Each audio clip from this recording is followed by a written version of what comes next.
Thurber was up the stairs, and I'll show you this place. I'll show you the room. And he heard steps coming around the dining room table, and he knew that his dad and his brother were coming home from Indianapolis. And he said, it's probably just them. So James puts his towel around his waist, sticks his head out and looks, and the steps are coming upstairs. And nobody was there. And he thought, oh my God, the ghost has got in. And so his brother was in his bedroom. The brother came out, and they thought, a ghost got in. And so he writes this exaggerated story about the night the ghost got in. And his mother was also here. She thought there were burglars. And so she goes upstairs, and she will throw a shoe through the window of the neighbor's house to alert them that burglars had got into this house. And there was a house originally out in that lot, so it's not all the way across, but very close by. And so Thurber just exaggerates this, makes fun of this. And he says, the police broke down the door they came in, and all fun breaks loose. So that's one reason, the big literary reason, that Thurber House is haunted. Second reason, originally, before there was this house, there was a property called the Central Ohio Lunatic Asylum. On the Back property. in the 1800s, God loved them. They did their best to take care of the mentally ill in Ohio. And so where we are, this is like the northwest corner of a 30-acre, 30 landscape, where they had this house. And it burned to the ground in 1868. 5 years before this house was built. Wow. 7 women lost their lives in the fire. Some people believe that those 7 women's ghosts haunt this house. Reason number 2. Reason number 3, and you're all invited to go around into the North Alcove and look at the article, but there was a jeweler, a prominent Columbus jeweler named Thomas Tress, who lived here about a decade before the Thurbers. And once upon a night, he and his wife were upstairs in the bedroom getting dressed for dinner, and Thomas pulls out from his drawer a revolver. And his wife says, "Don't point that thing at me." And he says, "Oh, honey, it's not loaded." To prove his point, he accidentally and fatally pops himself in the chest. And so they take him downstairs, and he died there in the parlor. His funeral was here, and some people think that the ghost of Thomas Tress haunts this house. So if you look at that bench out there in that mirror, some guests have seen a man leaning over the bench, and they can see his reflection in the mirror with his white shirt and black tie. You never know. Interesting. So, those are the 3 big reasons that we think Thurber is haunted. He wrote the story, and to the end of his life, James Thurber truly believed that a ghost got in. In 1959, he wrote a letter to a friend named Edmund Wilson, and he said, "Yeah, I think a ghost got in the house." So he believed it. He really believed it. Now, he exaggerated it in his story, and there are other stories about ghost hauntings. But here we are. Here we are. And then there are several accounts from employees, from volunteers, who said, "Oh my gosh, I felt something. I saw something." So look at that clock out there in the front hall. That thing doesn't work. It's not running. That thing doesn't work. It hasn't worked for years. But there was an employee. We used to have our offices upstairs, and all of a sudden, was it Meg Brown? Heard the clock go off. Heard it chime. Oh my gravy. crazy stuff. Wow. And then, do any of you remember the old Sci-Fi Network? It was on TV. They came to Thurber House and they did a show. And there's a picture of them, again, on that same wall. Well, if you look at this clock, I know. we've set it to 1:15. That was the time, allegedly, that the ghost got in. Well, when the Sci-Fi Network Wow, was that's here, guess interesting. what? The clock automatically popped open. Folks, you cannot pop open this class unless you do just like I did and open it up. You don't walk Yeah, doesn't work. For 6 years. So 1:15, it's set for the time in the morning. Another reason we think the place is haunted. Mm-hmm. Any questions so far? Let's go into the dining room. And we'll take you upstairs. But this is the place.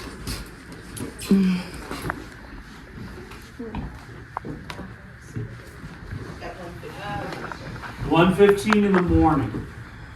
1:15 in the morning. So this was the original dining room. Now it's our gift shop. So you see all these great cartoons on the wall, Oh, wow. drawn in the manner of James Thurber. It's so close. It really, really is. That's amazing. So, it was in this book, My Life in Hard Times, that James tells a lot of stories about what happened right here in this house. And then the big collection that put him on the board was the Thurber Carnival, 1945. And it contains My Life in Hard Times in its complete stories. So on that night, 1:15, James hears steps around this table. And he's upstairs in the bathroom. And he looks around, what's going on? And he doesn't see anything. And so he runs back into the bathroom. His brother runs back into his bedroom. Mom fires a shoe through the neighbor's window. They're scared. Because they're scared. I think it's a burglar. Yeah, Yeah. she thought it was a burglar. But this is James's story, and so it gets Yeah. exaggerated. It gets Oh, funny, yeah, yeah. You know, so don't take at face value what you read in that story. But it's fun. Pure Oh, fun. yeah. He made fun with it. Yeah. Indeed. So, Nice. let's go upstairs and trace those ghost steps. So as you come up, you will see pictures of authors who have been at Thurber House through the years. Oh, yeah.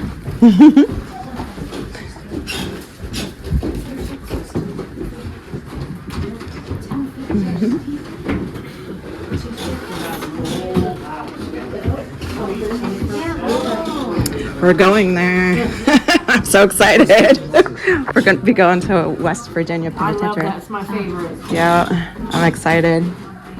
Haven't been there.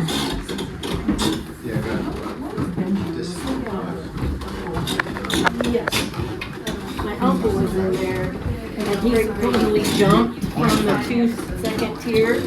Oh my gosh, you're kidding. Did he really jump? Yeah. I know. True, yeah. I know.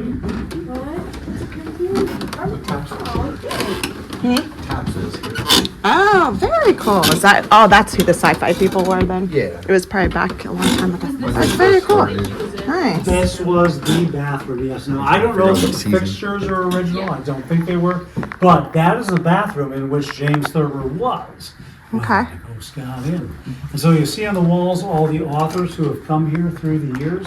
You'll see some pictures in this corner of what Thurber House looked like under renovation when he was here.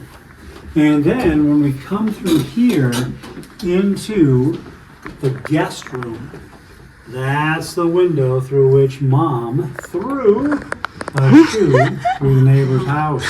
And there was a house on that lot. So it was, she wasn't throwing it across, the yard, anything like that. But that is the guest room. So who was in here? He was not in here. No. So according to his story, Mom came and threw a shoe through the window. It had to have been this bedroom because James's room is right around the corner and there's no other bedroom. So this had to have been the place. We think humorous story, funny story. Yeah. James Thurber doing his thing. And then Is that all authors on the wall? Or all is it- these are authors who have come to Thurber House over the 40 years, 40 That's and 41 amazing. years. Really We've had a is. lot. Wow. In the bathroom, as we go up into the apartment. Oh yes, oh yes. So take your time, look around, and then this is the main attraction. This is the bedroom of James Thurber. Was that also the same room that the jeweler? You know, we don't exactly know what room that was. I feel like it was that one. So this is the bedroom of James Thurber, and when Thurber House was opening up, his younger brother Robert was still alive. And when they peeled back the wallpaper, Robert said, "Yeah, that's the one." So what you see is a pretty good approximation of what Thurber House looked like. And Robert said, by golly, this is exactly where James's bed was because of the angled wall. So you've got James's high school graduation picture there, 1913, East High School. The original building has been torn down. So what you see on Broad Street is a nice new building. That's his graduating class. And Thurber was a huge dog lover and raiser. So the dog in the upper right-hand corner of that picture was Muggs. Muggs was that's the one. Muggs was a foul-tempered area. Who bit people. And guess what happened when Muggs bit people? Mrs. Thurber, Mary Agnes, Maine was her nickname, she would bake chocolates for the families who had been bit. They didn't shoot the dog, they didn't file lawsuits, they just baked chocolates in those days. Something else. Authors who come here sign James Thurber's closet. You can look in there and see all kinds of pictures and signatures. And then this used to be a Jack and Jill closet between his bedroom and his brother Robert's bedroom. There were shelves here, but now we opened it up for traffic. So enjoy Thurber's bedroom and come on the roof. I'm gonna go around and try the.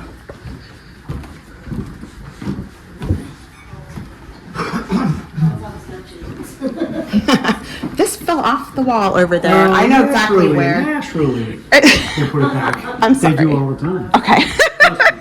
I felt bad. Nothing new. As you know, although Bolensowitz wasn't as dumb as an ox, he wasn't much smarter. So he's poking fun at his own classmate. So this is Robert's room. And then, as we come on through,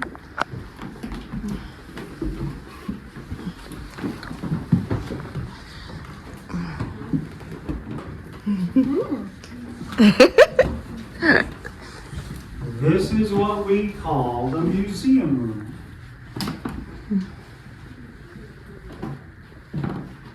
And we have a timeline of James Thurber's life on the wall. He wrote a play that was made into a movie called The Male Animal, poking fun at life in Ohio State. And he had a story called The Secret Life of Walter Mitty, about a man who fantasizes his way through life. That was made into two films. One with Danny Kaye that's on the wall in 1947, another with Ben Stiller in 2012. That story has remained popular forevermore. Wow. Good movie. Yeah. What's that? Many Moons. Which one? Walter Mitty. The guy who daydreamed. Yes. of life. Oh, I did. Tries It to was a escape really good real movie. life. Yeah. It was a really good movie. Oh yeah, good fun. And so what you'll see when Thurber, I didn't tell you the story, but Thurber started to go blind when he was 7 years old. So he and his family lived in Falls Church, Virginia for a year.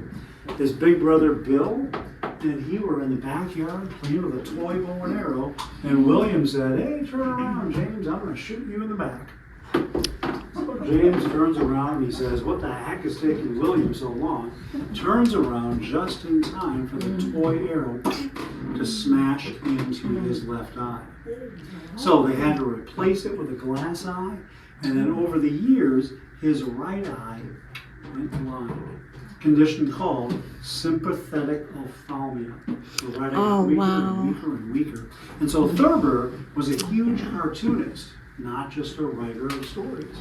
And so at the end of his life, he had to draw on that scale.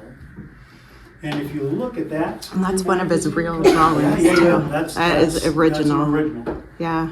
So there's a Time magazine cover there. There's one on the wall. That was the last published drawing he ever did. And for the last 10 years of his life, he couldn't see to draw his cartoons. But he did say he would compose his stories, tell his secretary what he wanted to write, and he said the imagination never goes blind. Incredible quote. So in the cabinet, you see honorary degrees that he's won, and he's got a bobblehead from Tony 2003. He Award, won a too. Tony Yeah. Award for his Yeah. play in 1960. He also won a Caldecott. You see right behind you, Many Moons, the children's book, best illustrated book of the year. Louis LeBlanc illustrated it, but Thurber wrote it. So he won the Tony, he won Caldecott. He was a very widely respected author. When you started going blind, you had to wear something like this. The It was a Zeiss loop, picture. right there, Yeah. right there. So that is called That's a what he had to Zeiss. draw with. Yeah, so that is a magnifier, and it would also light things up. And jewelers and clockmakers use those. And Thurber said it made him look like a welder from Mars. But he kept trying as hard as he could. And then right behind you, that chair is the one piece of furniture we know was here. Because when the Thurbers lived here, a delivery boy came to that house. And they couldn't afford the delivery. So they said, "Would you take this chair?" And they said, "No, all right." And then when Thurber House opened in 1984, an old man came to the door and said, "Would you like your chair back?" So, true story, wonderful story. So, back to the ghosts. So, the story he writes is the night the ghost got in. And upstairs, there was an attic. Now it's a modern apartment. But Grandpa was sleeping there that night. And when the police broke down the front door to get in, because there was a ghost of burglars who got in, Grandpa woke up and saw all these policemen coming in, and they were in their blue coats. And Grandpa thought they were deserters from the Union Army of the Civil War. Oh my goodness. And so Wow. Grandpa reaches out, grabs a revolver from one of the officers, and wings him in the shoulder. So this is the exaggerated stuff that James Thurber writes about. So now, Okay. up to the point that the police come through, that's real, right? Well, yes, I would say so. James believed a ghost got in. The rest of the stuff is just made up. Okay. Yeah, he was just So a these child. didn't actually- His parents were like, No. no, it's a burglar. They did. They did. But I've had ghost hunters come in here before. Leah and I have been here up till midnight with people, and sometimes they have electronic equipment with them, and one of them was about yay big, and then had an antenna on it, and if you went near it, it would set it off. Now, A REM for pod, me, yeah. I just Yep. wonder, how do you know what sets that off? Is it a ghost? Is it something else? And then I had a young woman and her boyfriend in here, and she had an app on her phone. And the ghost hunting app on her phone would say, different names, different words, and the young woman got so excited. She, oh my gosh. It was like the ghosts were talking to her. So, whatever you believe, you believe. Yeah. But I have never felt any presence, truly. But there are several stories, so many stories, from James Thurber himself, from a former owner, Thomas Tress, who shot himself, the Ohio Lunatic Asylum right here at the northwest corner, and then so many other employees and volunteers who have sensed a ghostly presence. So, this is kind of where the tour of the house ends, and now I would encourage you to sprawl out and listen and look and see what you find. Do you sense anything? You let us know. Please Yes. do. Yes. Please do. All And the right. attic is fair game too? Come on up. He's going to show us.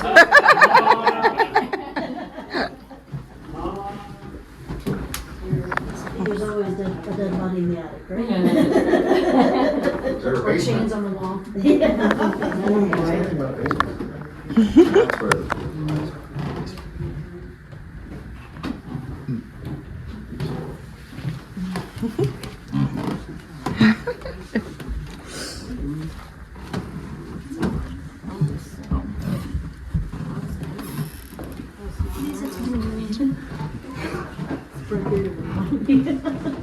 Where you going, Brent?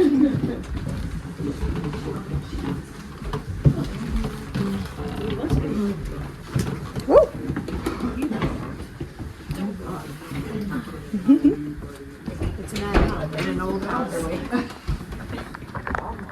This is where his grandfather stayed when that supposedly happened. I know. Does he come down or we bring his meals up?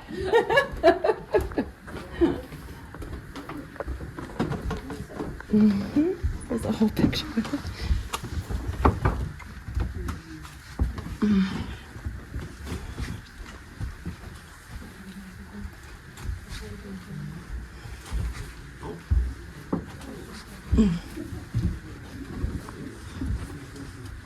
Nice, it's finished.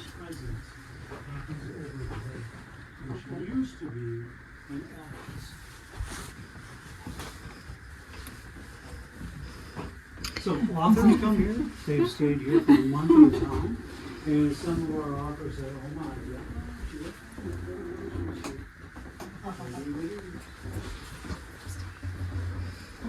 So 2 bedrooms, living area, kitchenette, bathroom. Nice. So this is where they rent it out and like the authors and stuff. Well, not even rent. I mean, authors, visiting authors stay here for free. Wow. Yeah. That's awesome. Oh yeah. Nice. We're happy to have them here. Oh, absolutely. But That's then so if you go nice. back, I don't know if you got video, but in that corner, that's where people say, that's where we kind of felt the ghost. That's the biggest place. Is this the one? There we go. Yep. There's that. There's this. Okay. So this used to be an office, and all the stuff you see here are props for a From Halloween Halloween. party. Yeah, so it's not, it's not Yeah. like headless people, anything like that. But here is where they say, and this is where I took my dog. My dog just went, what? Got any snacks? Dog didn't feel a thing. So funny. Whatever. But yeah, this is the original attic. It's been modernized. This is where the ghost got in. Grandpa was up here and said, what's going on? Very cool. So as I was telling people, this is the modern apartment, 2 bedrooms, living room, and so on. And this is